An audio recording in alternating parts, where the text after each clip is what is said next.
This story is described by one of our brothers who have gone for Umrah, and he says it actually happened while we were making tawaf circling the Kaaba, and it's very crowded as you see in the pictures or for those of you that have been there.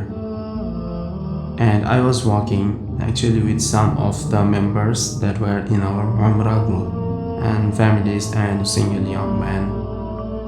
As we were walking, all of a sudden, everyone around us slowed down to an extremely slow walk. And then I saw people parting around what seemed to be an obstacle. I thought someone had dropped something. But it turned out there was actually a man walking at the base of snail, right in the midst of the crowd. It wasn't too close to the Kaaba, but it was still amidst the crowded area, sort of between the Kaaba and the outer courtyard. I'll be honest with you, my mind jumped to the worst assumption. And in the beginning, I was like, what is this man doing? And creating all of this commotion and hardship by walking slowly. But then we passed him. One of the mothers that was with us told me to go back and look after that man, see what he needs. And so I separated from the group, slowed down my pace so that I could see him. As I turned my head slowly to look at him, I looked into his face and I was absolutely shocked. He was blind. And there are people that are blind and their eyeballs are still there intact, but his eyes were physically not there. So the greatest degree of blindness, there is no way he could see anything whatsoever. And I was even more surprised. Many people that are blind, they will have a stick in front of them that they use to see where they are going and to find the perimeter. But this man also looked older than time itself, and so he needed a cane to support himself. And I was shocked this man was doing both functions with a single cane, which is very difficult because it means as he leans on opposite sides of his body with every step. And as I saw the man laboring like this, the first thing I felt was an extreme disappointment in myself for assuming the worst out of what is turned out to be such a difficult situation. I jumped to the conclusion that this person was being careless. But then I also wanted to help, and so I reached out my hand and grabbed his hand, and I intended to take him around the Kaaba and help him complete his rituals and see after his needs.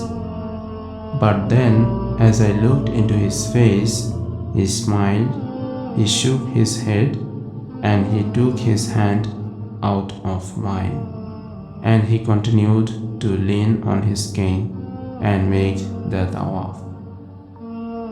One of the young brothers said, how does he know when he gets to the black stone? He can't see it.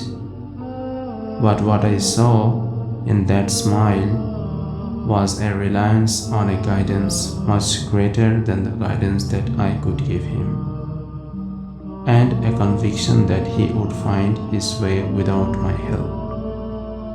Don't misunderstand me here. It's perfectly reasonable and understandable that a person with such a physical handicap would get help. There's no harm and no shyness in this whatsoever. But this man shook me because of his conviction in Allah subhanahu wa ta'ala. He reminded me of a verse. Those that struggle for our sake, meaning God's sake, we shall surely guide them to our paths.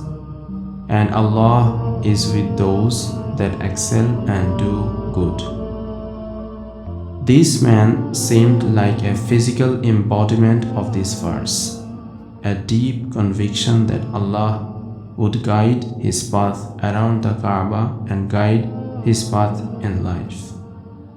And here I have to remind myself and remind many of us that have been privileged and blessed with a lot of blessings from Allah subhanahu wa ta'ala, be those blessings with family or health or education or material means or friends, and the list we could never enumerate Allah's blessings on us.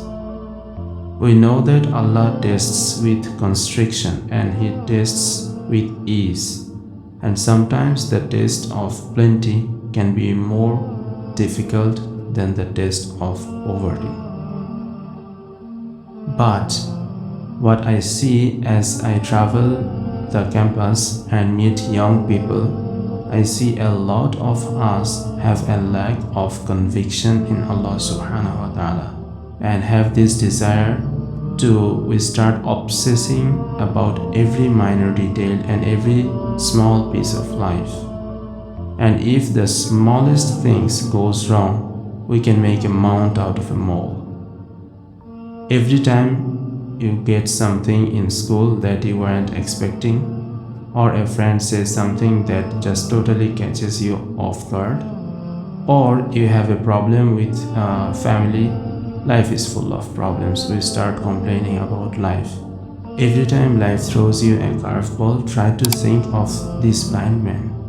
Try to think of that conviction, that trust, and that confidence in a power that is greater than your power, and a plan that is higher and better than your plan, and a certainty that can only be gotten by trusting Allah subhanahu wa ta'ala and trusting in a power that is greater than yours.